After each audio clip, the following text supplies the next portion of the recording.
নমস্কাৰ আজি অনুষ্ঠান মই আৰম্ভ কৰিছোঁ চাবুৱাৰ বালিজান আৰু বগৈতলীয়াৰ পৰা প্ৰথমে মই আপোনালোকক ড্ৰোনেৰে ইয়াৰ পৰিৱেশটো দেখুৱাইছোঁ এই অঞ্চলত খহনীয়াই কি ভয়াৱহ এটা ৰূপ লৈছে আমি দৰ্শকসকলক পৰিৱেশটো দেখুৱাই আছিলোঁ এই মুহূৰ্তত মই আপোনালোকক পৰিৱেশটো দেখুৱাম মোৰ সহযোগী কিছু আগুৱাই আহিবলৈ অনুৰোধ জনাইছোঁ চাওক কেনেদৰে আচলতে ইয়াত প্ৰবল খহনীয়া হৈছে আৰু খহনীয়াৰ পৰা প্ৰতিৰোধ কৰিবৰ বাবে বিভাগীয় যিসকল বিষয়া আছে তেখেতলোকে আজি দেখা পাইছোঁ পুৱাৰ পৰাই তেখেতলোকে কাম কৰি আছে পাৰ্কোপাইন দিয়া কাম কৰিছে বিভিন্ন ধৰণৰ কাম কৰি থকা দেখা পোৱা গৈছে পাৰ্কোপাইন দি আছে আৰু খহনীয়া যাতে প্ৰতিৰোধ কৰিব পাৰি তাৰ কাৰণে ব্যৱস্থা গ্ৰহণ কৰা দেখা পোৱা গৈছে যদিও কিন্তু বৰ্তমানো খহনীয়া অব্যাহত আছে আৰু মই কিছু কথা জানিবলৈ চেষ্টা কৰিম যিহেতু স্থানীয় ৰাইজৰ মন্তব্য আৰু দিনৰ ভাগত যিটো দুইজনকৈ বিধায়ক আহি গৈছে আৰু দুইজন বিধায়কে আহি কেইবাটাও গুৰুত্বপূৰ্ণ মন্তব্য কৰিছে আৰু এই মুহূৰ্তত দেখুৱাইছোঁ চাওক ইয়াত পাৰ্কোপাইন পেলাই থকা হৈছে আৰু আগৰ ফালে যদি মই দেখুৱাওঁ এয়া পাৰ্কোপাইন আপোনালোকে দেখা পাব পাৰ্কোপাইন পেলাইছে মই সহযোগীক আগৰ ফালে দেখাবলৈ অনুৰোধ জনাইছোঁ আৰু মই আচলতে কেনেকৈ খহনীয়াটো ৰোধ কৰিবৰ কাৰণে প্ৰশাসনৰ বা বিভাগীয় বিষয়াসকলে ব্যৱস্থা গ্ৰহণ কৰিছে সেয়া জানিবৰ কাৰণে মই চেষ্টা কৰিম প্ৰথমতে দৰ্শকসকলক খহনীয়া যি ভয়াৱহ ৰূপ সেইটো দেখুৱাই আপোনাৰ ওচৰলৈ আহিছোঁ দেখিছোঁ পুৱাৰ পৰাই আপোনালোকে কাম কৰি আছে বৰ্তমান এতিয়া প্ৰায় 6টা বাজি পাৰ হৈছে কেনেধৰণে খহনীয়াটো প্ৰতিৰোধ কৰিবৰ কাৰণে আপোনালোকে পদক্ষেপ লৈছে আৰু যিহেতু পানীটো সোঁতটো বহুত বেছি ইয়াত বৰ সহজ নহ'ব খহনীয়া প্ৰতিৰোধ কৰিবৰ কাৰণে কেনেকুৱা ধৰণে কি কৰিছে এই খহনীয়াটো মেইনলি আমাৰ এই জেগাটো হৈছে চিয়াং দিবাং আৰু লুইটৰ কনফ্লুৱেঞ্চ পইণ্ট হয় তাৰ এটা চেনেল আমাৰ ইয়াত ডাইৰেক্টলি হিট কৰিছে ইয়াত আগৰ যদিও প্ৰটেকশ্যন আছিলে ইয়াৰ ভেলচিটি বহুত হোৱাৰ কাৰণে আমাৰ আগৰ প্ৰটেকশ্যনখিনি আউটফ্লেং হৈছে টোটেল আমাৰ 1.2 কিলোমিটাৰ আজিৰ দিনত খহনীয়া হৈ আছে আৰু এইখিনি আমি ৰোধ কৰিবৰ কাৰণে প্ৰথম জিঅ'বেগৰ ব্যৱস্থা কৰি আছিলোঁ 2-3 দিনৰ পৰা কিন্তু জিঅ'বেগ আমি সংস্থাপন কৰিব পৰা নাই কাৰণ বহুত ভেলচিটি বহুত আছে পানীত আৰু নাওবোৰ আমি ৰখাব পৰা নাই সেইকাৰণে আমি কালি ডিচিজন লোৱা গ'ল যে আমাৰ হাই অথৰিটি পাৰ্মিশ্যন লোৱা মতে আমি পাৰ্কোপাইনৰ ব্যৱস্থা কালি আমি সিদ্ধান্ত কৰা গ'ল সেই মৰ্মে আজি পাৰ্কোপাইন ৰাতিপুৱা আহিলে আৰু আমি ৰাতিপুৱাৰ পৰাই প্ৰায় 4খন স্কিন আমি ইতিমধ্যে সংস্থাপন কৰিছোঁ আৰু এতিয়া দেখিছোঁ যে এই যিটো এটা মেইন কাৰেণ্ট আছে অলপ মাজলৈ ডাউন ষ্ট্ৰীমলৈ গৈছে যদিও আমি ফাৰ্ষ্ট এই 400-500 মিটাৰতে আমি কাম কৰি আছোঁ পাছৰ ডাউন ষ্ট্ৰীম পৰ্চনখিনি এতিয়াও বাকী আছে বগৈতলীয়া স্কিমটোত এতিয়াও ক্ষতিগ্ৰস্ত ক্ষতি কৰি আছে চ' কালি আমি খুব সোনকালৰ পৰা এতিয়া ৰাতি যিমানলৈকে হয় কাম কৰিম আৰু খালি খুব সোনকালৰ পৰা আৰু পাৰ্কোপাইন আমাৰ আহি আছে চেণ্ট্ৰেল গোডাউনৰ পৰা আহি আছে ডিব্ৰুগড়ৰ পৰা আহি আছে আমি এই ডাউন ষ্ট্ৰীমত যিমানখিনি স্কিন কৰিব পাৰোঁ আৰু মিনিমাম 7-8খন কালিৰ ভিতৰত আমি সংস্থাপন কৰিম যাতে এই মেইন যিটো কাৰেণ্ট আছে সেইটো অলপ নদীৰ মাজলৈ যায় তাৰপিছত আমি জিঅ'বেগ সংস্থাপন কৰিব পাৰোঁ আৰু যাতে আমি এই ফ্ল'টো ডাইভাৰ্ট কৰিব পাৰোঁ সেইটো আমি ব্যৱস্থা কৰি আছোঁ এতিয়া দেখা পোৱা গৈছিল যোৱা বৰ্ষত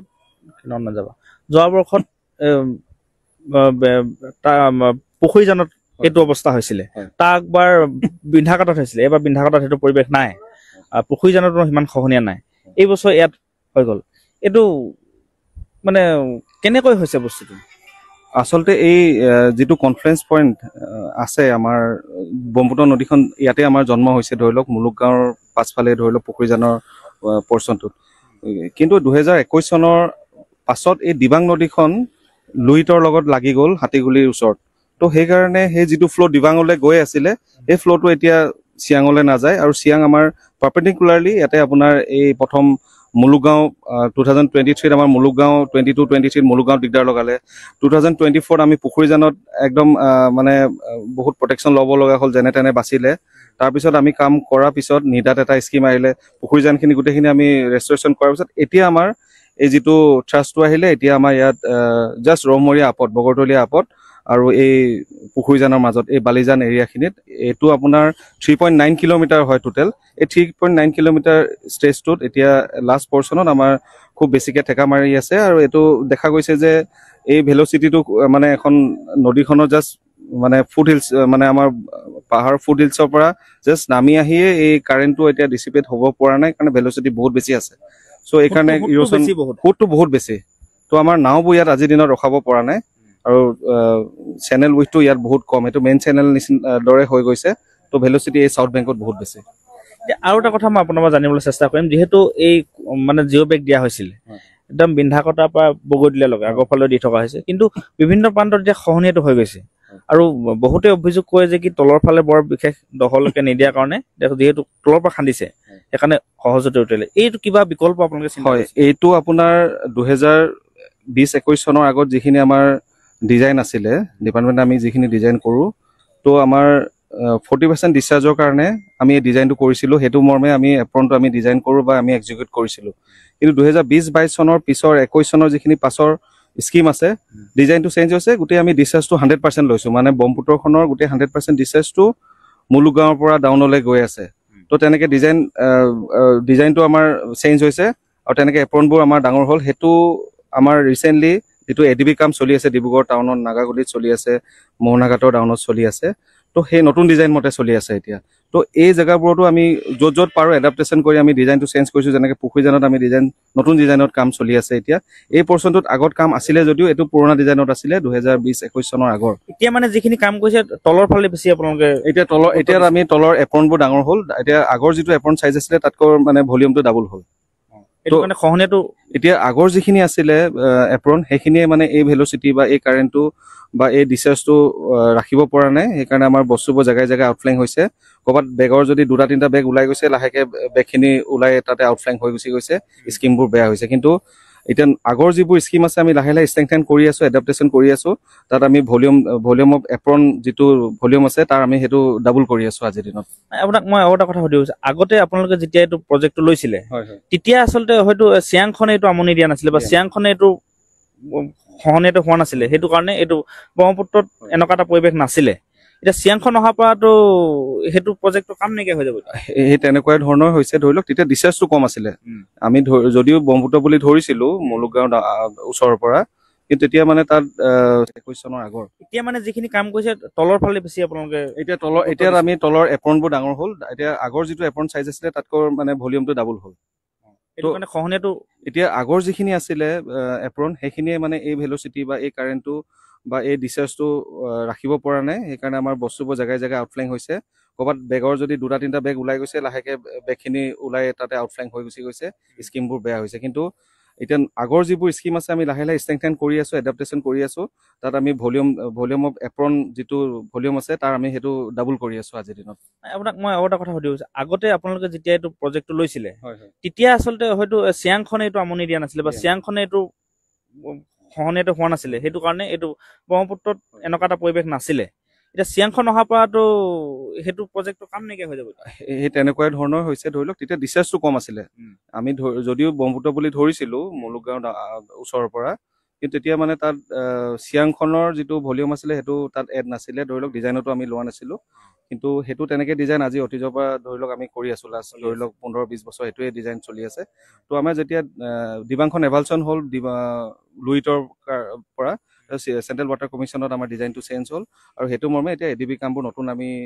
এতিয়া আমি কৰি আছোঁ এইটো ছিজনটো কৰিলোঁ আৰু এই জেগাই জেগাই আমি য'তে আমি নতুন স্কিম কৰিছোঁ তাতে ডিজাইনটো চেঞ্জ কৰি ভলিউমটো ডাবল কৰিছোঁ এপ্ৰনৰ তো তেনেকৈ পুখুৰীজানত কৰিছোঁ এতিয়া পুখুৰীজান ষ্টেবল তাতে এতিয়া আপোনাৰ কাৰেণ্ট একেবাৰে ভেলচিটি নাই আপুনি চাগে তাতে দেখিছে তো তেনেকৈ ধৰণে আমি ধৰি লওক ডিব্ৰুগড় টাউনখিনি কৰি আছোঁ নাগাগুলি কৰি আছোঁ মাটি কটাত এতিয়া আমি ষ্টাৰ্ট কৰিছোঁ তেনেকৈ আমি গোটেইখিনি বস্তু ৰাইজ শংকিত হৈ আছে আৰু অঞ্চলটোক লৈ যিহেতু পথটো আছে পথটো যদি সহায় নিয়ে বহুত অসুবিধা হ'ব অঞ্চলটো ৰাইজ এফালে মানুহৰ ঘৰ বাৰী আছে তো আপোনালোকে এতিয়া যিহেতু দেখিছোঁ লাগি আছে আপোনালোকে এতিয়া ৰাতিপুৱা যথেষ্ট কাম কৰিছে কিন্তু এইটো সম্ভৱ হ'ব কেনে যিহেতু বাৰিষা আহিছে হয় আচলতে আজি যিখিনি পাৰ্কমেণ্ট কৰিলোঁ আজি এদিনীয়া এইখিনি আপোনালোকে ধৰি লওক কামখিনি দেখিলে এদিনৰ আমি হয়তো আজি প্ৰথম দিনাখন কাম কৰোঁতে অলপ প্লেনিং কৰোঁতে অলপ দেৰিও হয় কাম লেবাৰ আহোঁতেও দেৰি হৈছে ধৰি লওক আহোঁতে টাইম লাগে নতুন জেগাত তো কালি দেখিব আপোনাৰ ভালেমান আপোনাৰ পাৰ্কমেণ্ট মেম্বাৰ্ছো আমাৰ ইয়াত ষ্টক হৈ যাব আজি 2খন গাড়ী আহিছিলে কালি 7-8খন গাড়ী আহিব তেনেকৈ লেবাৰো বহুত সেইটো অনুমতে বাঢ়িব তেনেকৈ আমি ভাবিছোঁ কালি মিনিমাম 7খন স্কিম যদি কৰি দিওঁ এই জেগাখিনি আমি বগৈতলীয়া স্কিমটো এটলিষ্ট বচাব পাৰিম বগৈতলীয়া স্কিমটো যদি বচাওঁ তেতিয়া এই যিখিনি গাঁও পাছফালে থকা কাণ্ট্ৰি চাইডে গাঁও আছে বগৈতলীয়া গাঁও আছে তেওঁলোকে হয়তো মানে এইটো আমি নিৰাময় কৰিব পাৰিম মানে ক্ষতিটো পাৰিম ধন্যবাদ জনাইছোঁ আপোনাক আৰু যিহেতু মই পুনৰ কৈছোঁ বিভাগীয় বিষয়াসকলে চেষ্টা কৰিছে আৰু পুৱাৰ পৰা এতিয়া নিশালৈকে তেখেতলোকে কাম অব্যাহত আছে দেখুৱাইছোঁ আপোনালোকক দৰ্শকসকলক মই তেখেতলোকে কাম কৰি আছে আৰু কৈছে অহা কাইলৈৰ পৰা যিহেতু আজিৰ পৰা কাম আৰম্ভ হৈছে কাইলৈৰ পৰা কামৰ গতি আৰু তীব্ৰতৰ হ'ব বুলি কৈছে। আৰু এই যিটো অঞ্চলটো যিহেতু এই যিটো পথ এই পথটোৰ কথা আছে, এই গাঁওখনৰ কথা আছে বগৈতলীয়া, আৰু পথটো যদি কেনেবাকৈ খহাই নিবলগীয়া হয় তেতিয়া সমগ্ৰ অঞ্চলটোৰ ৰাইজে যথেষ্ট অসুবিধাৰ সন্মুখীন হ'ব লাগিব। আৰু যাৰ ফলত এতিয়া বিভাগীয় বিষয়াসকলে যিহেতু যেনেধৰণে আচলতে তীব্ৰ গতিত ৰাইজে কিছু সময় আগতে কৈছিলে কামক কিছু লেহেমীয়া হৈছে, কিন্তু কৈছে আজি প্ৰথমটো দিন আৰু অহা কাইলৈৰ পৰাই তীব্ৰ গতিত কাম হ'ব। আৰু আমি আশা ৰাখিছোঁ তীব্ৰ গতিত কাম হওক আৰু এই অঞ্চলটো এই খহনীয়াৰ পৰা এই পথটোৰ লগতে অঞ্চলটো ৰক্ষা কৰিব পাৰিব বুলি আশা ৰাখিছোঁ। আৰু আমি যিমান পাৰোঁ দৰ্শকসকলক ইয়াৰ সামগ্ৰিকভাৱে পৰিৱেশটো দেখুৱাই যাবলৈ চেষ্টা কৰিছোঁ আৰু আগন্তুক সময়তো আমি চেষ্টা কৰি যাম। আৰু বৰ্তমান সময়ত বিভাগীয় বিষয়াসকলে কেনেধৰণে কাম কৰিছে, ইয়াৰ প্লেনিং কি, কেনেকৈ এই খহনীয়াটো হৈছে, সেই বিষয়ে আপোনালোকক বিভাগীয় বিষয়াসকলৰ বা ইঞ্জিনিয়াৰৰ পৰা বা বিষয়াসকলৰ পৰা আপোনালোকক জনাবৰ কাৰণে চেষ্টা কৰিলোঁ। আৰু আজি আমাৰ এই অনুষ্ঠান ইমানতে সামৰণি মাৰিছোঁ। ধন্যবাদ। আপুনিও সুন্দৰ পৰিৱেশত হোটেলত এসাঁজ খাব বিচাৰে নেকি? সম্পূৰ্ণ থলুৱা খাদ্য সম্ভাৰেৰে আপুনিও যদি পৰিয়ালৰ লগত এসাঁজ খাব বিচাৰে তেনেহ'লে আপুনি আহিব পাৰে কাজিখোৱাৰ বাইপাছত থকা নীলগ্ৰেভ হোটেললৈ। থলুৱা শাক-পাচলি আৰু পুখুৰীৰ সতেজ থলুৱা মাছৰ আঞ্জাৰ লগতে নিচা ফাৰ্মৰ থলুৱা হাঁহ, কুকুৰা, গাহৰি আদিৰ মাংসৰে ৰাইজলৈ আগবঢ়াইছে থলুৱা খাদ্যৰ বিশেষ সুবিধা। যোগাযোগ 9707481939।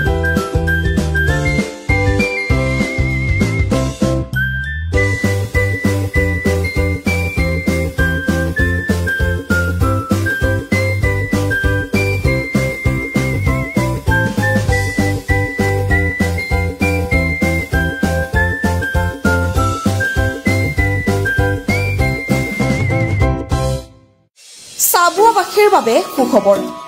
চাবুৱা জেবি ট্ৰেডাৰ্ছত চলি আছে বাম্পাৰ অফাৰ। আপুনি নতুনকৈ ঘৰ সাজিম বুলি ভাবি আছে নেকি? তেনেহ'লে এতিয়া আৰু চিন্তা নাই। আপোনাৰ ঘৰখন সুন্দৰকৈ অতি কম খৰচত সজাই দিবলৈ দায়িত্ব ল'ব চাবুৱা জেবি ট্ৰেডাৰ্ছে। এতিয়াৰ পৰা উজনি অসমৰ ভিতৰতে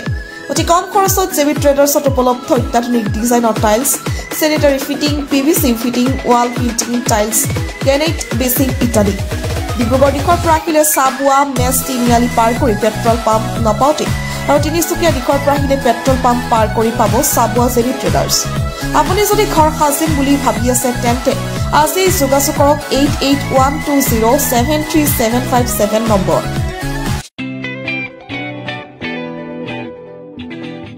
ৰোগীসকলৰ বাবে ভাল খবৰ।